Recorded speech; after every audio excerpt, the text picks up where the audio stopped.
नमस्कार मित्रों, स्वागत है एक बार फिर से आपका अपने चैनल जेवीडी बूस्ट में।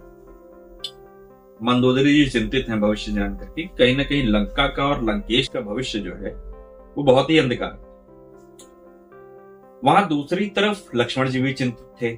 उस चिंता का निवारण करते हुए बहुत ही, जैसे कहते हैं ना, स्वतंत्र मन से वो वहां से निकले, क्योंकि वो जानते हैं कि उन्होंने ऐसा कार्य किया है कि यदि सामने वाला गलती नहीं करेगा तो उसको कोई हानि नहीं पहुंचेगी, और भाभी से गलती हो जाए संभव है। ये रिस्पॉन्सिबिलिटी जो उन्होंने वहां पे निभाई है, और देखिए भय तो है उनके अंदर, कहीं भी दिखाया गया कि निश्चिंत भी है कि मैंने ऐसी रेखा का निर्माण कर दिया है कि कोई भी अधर्मी असुरी शक्ति वहां नहीं जा सकती। अच्छा, इन सब के बाद अभी वो कृत्य होने वाला है जो कृत्य उस युग में सबसे भयावह और निंदनीय, और ऐसा एक कृत्य नहीं हुआ, दूसरा कृत्य है, क्योंकि किसी और ने भी किसी और की पत्नी का हरण कर रखा है। वो कौन है? बाली, जिन्होंने सुग्रीव की पत्नी रोमा का हरण कर रखा। बलपूर्वक, यहां भी ये बलपूर्वक, छल पूर्वक, षड्यंत्र पूर्वक हर प्रकार से हरण ही करने पहुंचे।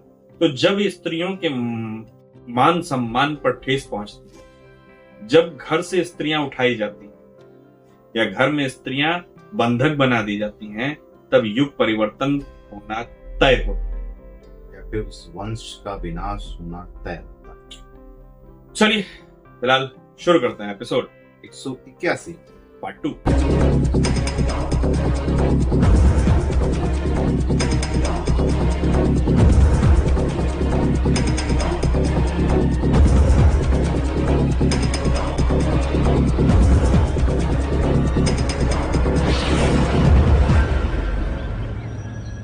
अब तो केवल प्रभु शिव शंकर और माता पार्वती ही मेरी रक्षा कर सकते हैं।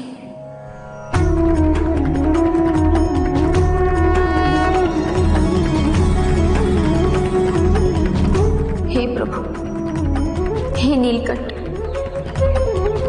आप और माता गौरी रघुनंदन के हर संकट से रक्षा कीजिएगा। विधि का विधान भी कितना विस्मयकारी है। संकट देवी सीता पर आने वाला है और रक्षा की प्रार्थना वो अपने पति प्रभु श्री राम के लिए कर रही है।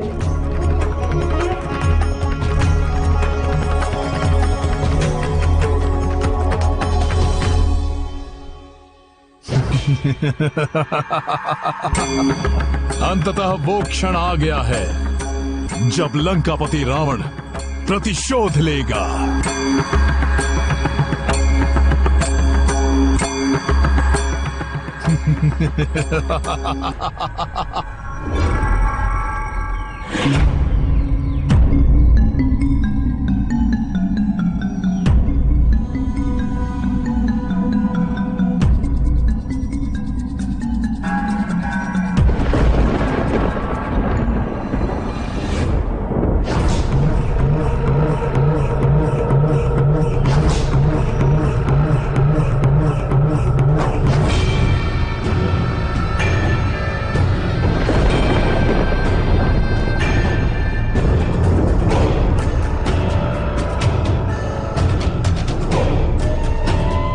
दंडकारण्य के सन्यासियों ने, जो आपके शत्रु हैं, राम। प्रभु, ये घड़ी कलंकित मात्र इसलिए नहीं है कि देवी सीता का अपहरण होने वाला है, बल्कि इसलिए भी है कि संसार में पहली बार एक स्त्री दो पुरुषों के प्रतिशोध की ज्वाला में जलने जा रही है। मुझे भय इस बात का है कि भविष्य में कहीं रावण के इस पाप कर्म को अधर्मी और पापाचारी पुरुष उदाहरण मानकर स्त्रियों पर इसी तरह पाप कर्म और अत्याचार न करने लग जाए।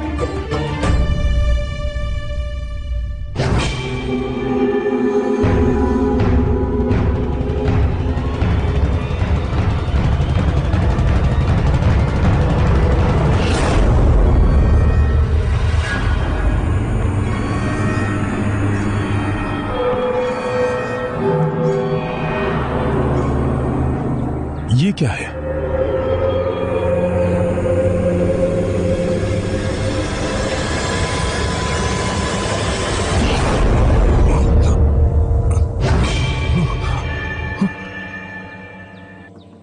ये कैसी शक्ति है?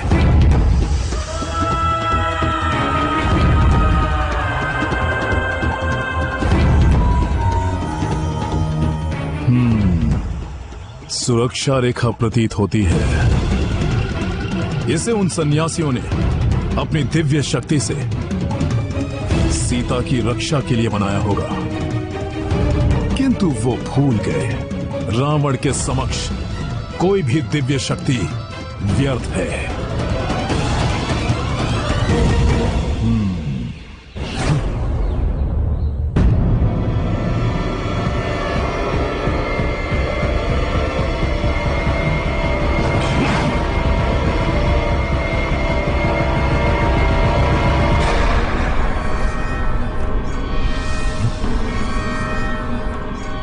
ये रेखा मुझे परास्त नहीं कर सकती।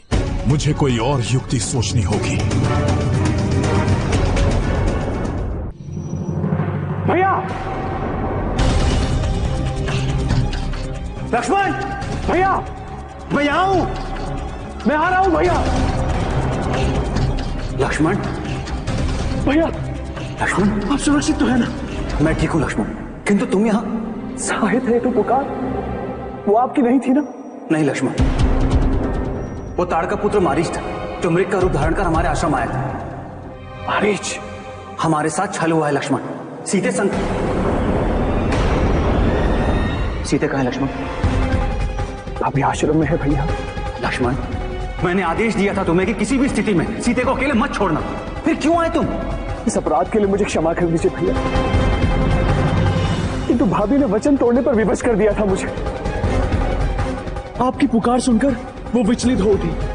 मैंने उन्हें समझाया कि इस प्रकार की पुकार राम भैया की नहीं हो सकती, किंतु आपकी सुरक्षा हेतु उन्होंने आपके पास आने का आदेश दिया भैया। और मैंने जब उनकी बात नहीं मानी तो प्राण त्यागने का प्रयास किया। मैं क्या करता भैया? लक्ष्मण सीधे संकट में, हमें आश्रम पहुंचना होगा तुरंत। चलो।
मैं तो इस रेखा के भीतर नहीं जा सकता, किंतु सीता तो बाहर आ सकती है।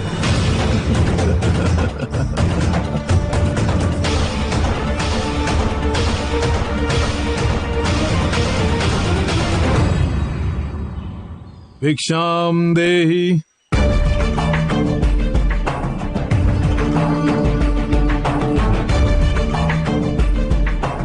भिक्षाम देहि। देवी,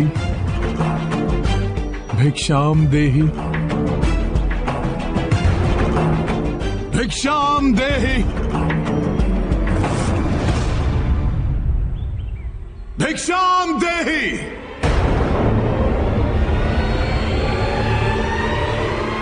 भिक्षाम देहि।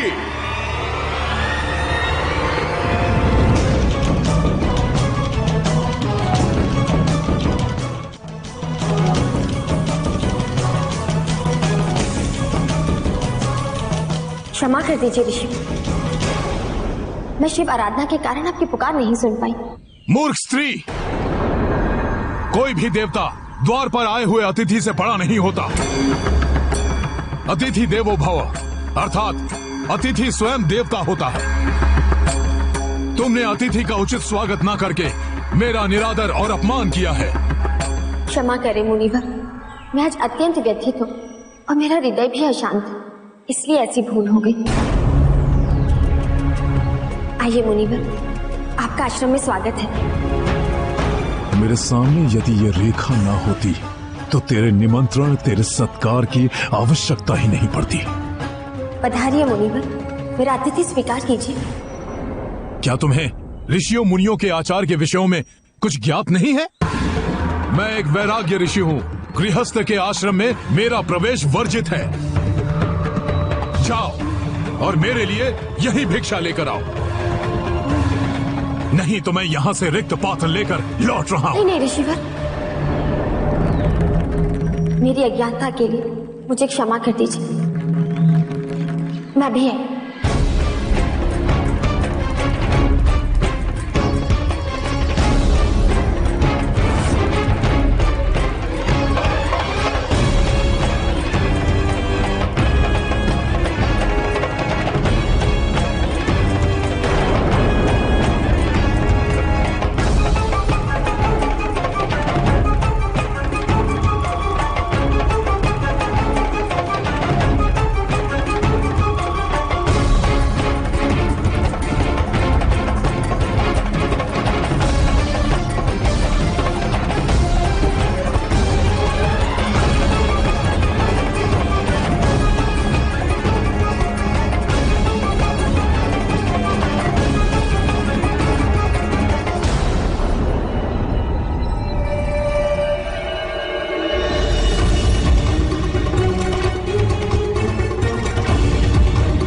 भाभी, ये आपके पुत्र तुल्य तेवर लक्ष्मण की रेखा है। कितनी भी विकट परिस्थिति हो, इस रेखा को पार नहीं करेंगे।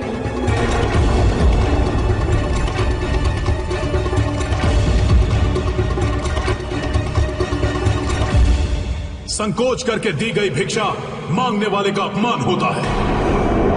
क्या तुझे यह भी नहीं सिखाया गया? ये दुविधा कैसी?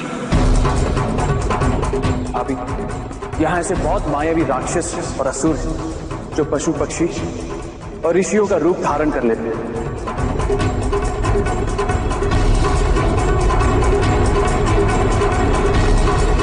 सीता को मेरे ऊपर संदेह तो नहीं हो गया?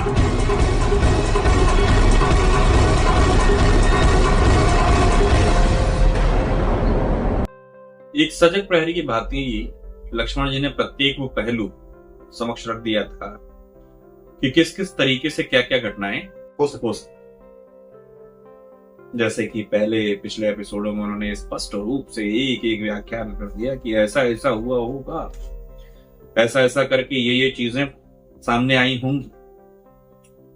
दूसरी तरफ जाते जाते भी उन्होंने बोला कि ये हमारी कमजोर कड़ी है और इसको इस तरीके से मैं मजबूत करके जा रहा हूं, यहां से आगे नहीं बढ़ता। लेकिन कहते हैं ना कि विनाश काले विपरीत बुद्धि। तो विपरीत बुद्धि इस वक्त ये नहीं है कि आप क्या सोच रहे हैं क्या नहीं सोच रहे। विपरीत बुद्धि ये है कि इस वक्त अपने परिजनों की बात ना मान करके जिन्होंने आपकी सुरक्षा हेतु चीजें कर रखी, आप उस सुरक्षा घेरे को तोड़ने के लिए विवश और आगे बढ़। मोटी बात समझने की कोशिश कीजिए कि चलिए ठीक है, वो तो रहा त्रेता की बात। कलयुग में जब हमारे घर वाले, जब हमारे पे जवानी का जोश सवार,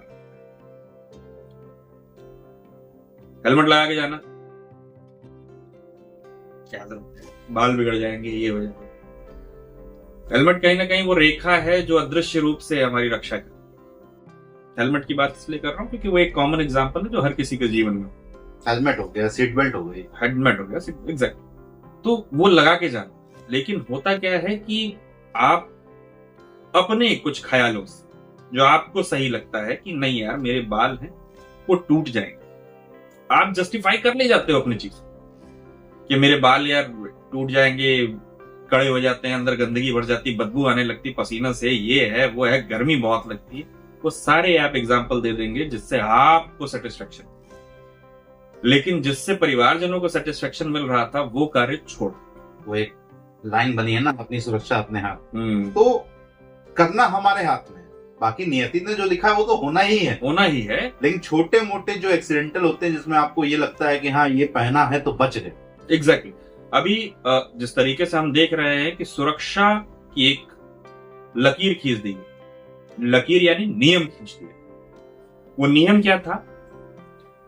इस गेट के बाहर नहीं, इतना सिंपल सा नहीं। कोई भी स्थिति आ जाए, कुछ भी हो जाए, बारिश हो रही हो, हेलमेट उतारना नहीं। कहीं ना कहीं कह लीजिए कि करुणा भाव। दूसरी चीज एक भय कि अभी पति पर संकट है ही है। उसके बाद अगर ऋषि मुनि भी श्राप देके चले जाते हैं, जो कि अभी अब देखा कि शुक्लखा दे के गई थी, कहीं ना कहीं चीजें जो है वो अनायास ही बदल जाएंगी। तो ठीक है, जस्टिफाई मानते हैं, लेकिन आप ये गलतियां देखिए। इस गलती से नोटिस करने वाली चीज ये है कि भले नियम एक रेखा का पार करने का ही क्यों ना, यदि अपनों ने बना रखा है तो कुछ सोच के बना रखा है। फिलहाल इन्हीं शब्दों के साथ इस वीडियो को करते हैं हम यही समाप्त। शीघ्र ही मिलेंगे नए के साथ। तब तक के लिए राधे राधे।